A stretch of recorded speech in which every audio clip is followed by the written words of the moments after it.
kawan catur, selamat datang kembali di kanal Chess Epic Legends.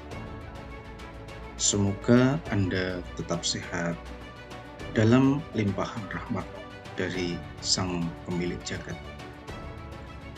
Sahabat catur, Sabdo Pandito Ratu, keputusan telah dibuat dan Carlsen menolak untuk mempertahankan gelarnya tahun depan.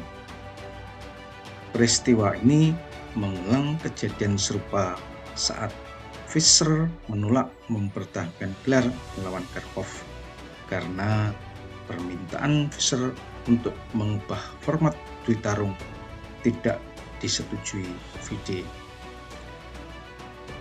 Apapun keputusan mereka, yang pasti the show must go on.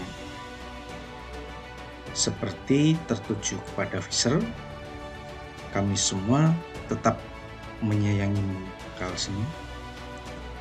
Kami selalu menunggu karya-karya besarmu. Partai berikut merupakan salah satu duel terbaik Carlsen yang memerlukan kesabaran, keuletan, dan ketepatan perhitungan. Partai Magnus Carlsen 2834 melawan Li Chao 2750 turnamen Qatar Master Open tahun 2015.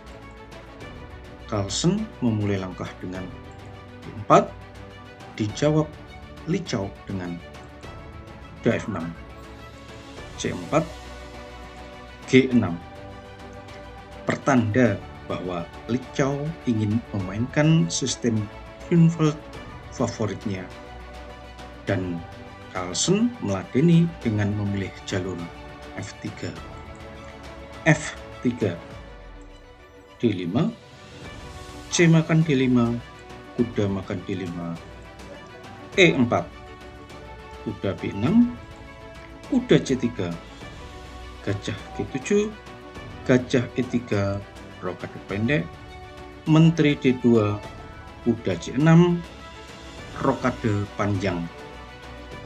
Posisi awal garis F3 D5, F5, E5. Struktur pion mulai berubah. Hitam memiliki kontrol sempurna atas petak-petak terang, karena setelah kuda B4 dan gajah E6, perwira-perwira ringannya melakukan pekerjaan yang baik di sepanjang diagonal A2 G8. Namun sebenarnya dia juga kehilangan daya jelajah gajah Grunwaldnya di G7. Kuda B4, kuda H3. Ini adalah langkah kunci bagi putih untuk melawan petak terang. Sekarang gajah E6 dibalas dengan kuda G5, dan jika tidak, dia bermaksud memainkan kuda F4 diikuti oleh H4, H5 melancarkan serangan di sayap raja. Hitam melanjutkan dengan menteri E8, raja B1, A5, gajah E2. Contoh yang bagus untuk mendemonstrasikan ide di balik langkah ke-11 hitam tadi, menteri E8, dapat dilihat setelah kuda F4, G5, kuda D3, kuda C4, menteri E1, kuda makan E3, menteri makan E3, F4, menteri F2, gajah F5, di mana hitam menjadi sangat aktif. A3, C5, dan ini adalah demonstrasi dari ide di balik langkah ke-12 hitam A5. Hitam menggerogoti pusat papan untuk mengambil pion E5 dan memastikan gajah green flag-nya memasuki permainan. Sementara amakan B4 terlihat sangat berbahaya bagi putih saat Menteri A4 datang. Setelah gajah E2, C6, langkah berguna lainnya memperkuat petak D5. Gajah E6 masih dihadapi oleh kuda F4, gajah C4, H4, dan putih telah tercapai apa yang ia inginkan. Setelah langkah C6, benteng C1. Langkah menunggu dengan perhitungan yang mendalam. Dalam beberapa jalur mungkin berguna untuk mengontrol peta. C2 untuk menghindari trik. F4, kuda makan F4, gajah F5 skak, raja A1, dan petak C2 terjaga. Setelah benteng C1, raja H8. Persiapan terakhir hitam untuk bermain gajah E6. Sekarang setelah kuda G5, dia akan dapat menjaga gajahnya tetap di diagonal A2 G8 dengan gajah ke G8. Tetapi di sisi lain putih ingin bermain kuda F4 dan kemudian setelah H4, H5, raja akan tetap berada dalam motif serangan di lajur F. Raja A1, langkah pencegahan hebat lainnya dari juara dunia. 2 langkah ke depan kita akan mengerti tujuannya. Gajah E6, kuda F4, menteri F7, gajah G8, H4, putih segera datang dengan H5. Setelah menteri F7, H4. Ini adalah poin dari langkah putih ke-15 raja A1, di mana pion A2 tidak digantung dengan tempo. Oleh karena itu, putih tidak akan membuang waktu dengan serangannya di sayap raja. Gajah makan A2. Jika kuda makan A2 dihadapi oleh kuda makan A2, gajah makan A2, H5.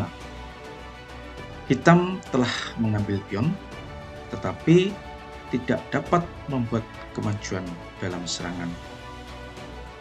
G5 selalu dihadapi dengan kuda G6 skak dan kuda tidak bisa diambil. Setelah gajah makan A2, H5, raja G8. Ini adalah tanda bahwa rencana hitam raja 8, gajah E6 tadi mungkin masih prematur. Serangan putih bergulir sekarang. Jika G5 masih kalah lagi dari kuda G6 skak. Setelah langkah raja G8, H makan G6, H makan G6, G4, Carlsen membuka lajur di depan raja lawan. Tetapi poin utama sebenarnya adalah sesuatu yang masih tersembunyi. Putih ingin mengikut sertakan menterinya ke dalam serangan melalui petak H2 setelah memindahkan gajahnya. Gajah B3 untuk merebut kembali bidak F5 dengan menteri agar gajah tidak menggantung lagi di A2. Apabila G5 mencoba menutup sayap raja dengan F4 dihadapi dengan kuat oleh kuda H3. G makan F5 sekilas tampak menggoda, tetapi tidak berfungsi baik setelah G makan F4, gajah makan F4, menteri makan F5, gajah H6. Memang bisa menghancurkan setelah benteng G1, tetapi hitam masih memiliki gajah makan H6, menteri makan H6, raja F7, dan hitam melarikan diri dengan rajanya melalui petak-petak terang. Setelah langkah kuda H3, F4, gajah F2, pion G5 tidak bisa dilindungi, karena jika gajah H6, kuda makan F4. Setelah langkah gajah B3, gajah D1 membuka baris kedua untuk jalan menteri menuju petak H2. A4, kesempatan praktis terbaik. Hitam harus mencoba menyerang dengan A3. Hitam juga perlu mengontrol petak E6, karena jika mengizinkan E5 E6, permainan berakhir. Katakanlah gajah makan D1 kalah oleh E6, menteri F6, menteri H2, putih akan menang. Setelah langkah A4, menteri H2, benteng FD8, menteri H7 skak, raja F8, D5. Sebuah langkah yang indah untuk dilakukan. Hitam mengontrol petak D5 dengan 6 buah bijinya, tetapi putih masih berhasil membuat langkah terobosan. Kuda B6 menggantung dan putih mengancam lagi dengan E6. Kuda C4. Jika kuda 6 makan D5, maka E6,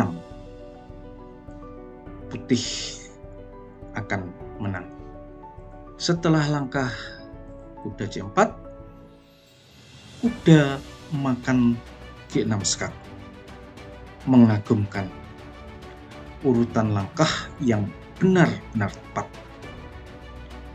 E6 kurang memaksa dan memungkinkan hitam untuk membalikkan permainan dengan A3. Kuda makan G6 skak, menteri makan G6, menteri makan G6, A makan B2 skak, raja B1, benteng A1 skak mat. Kembali ke partai utama setelah kuda makan G6 skak, raja E8, menteri makan G6, Menteri makan G6, A3, putih membuat mat hitam lebih dulu dengan benteng H8 skak, gajah makan H8, gajah H6 skak, gajah G7, gajah makan G7 skak, raja G8, gajah H6 skak, dan hitam mat di langkah berikutnya. Setelah langkah raja E8, E6, A3, satu-satunya langkah. Jika menteri F6 menuju mat lebih cepat setelah menteri G8 skak, gajah F8, kuda makan F8, menteri makan F8, menteri G6 skak, putih akan menang. Setelah langkah A3, E makan F7 skak, gratis satu menteri penuh, tetapi putih masih perlu untuk mencegah mat. Tak ada waktu tenang, karena ada begitu banyak perwira hitam di sekitar rajanya. Raja D7, raja makan F7 juga dihadapi oleh kuda E5 skak, mengalihkan kuda di J4, kuda makan E5, gajah makan B3, putih akan menang. Setelah langkah raja D7, kuda E5 skak, perhitungan yang sempurna. Semuanya bekerja dengan tempo untuk putih.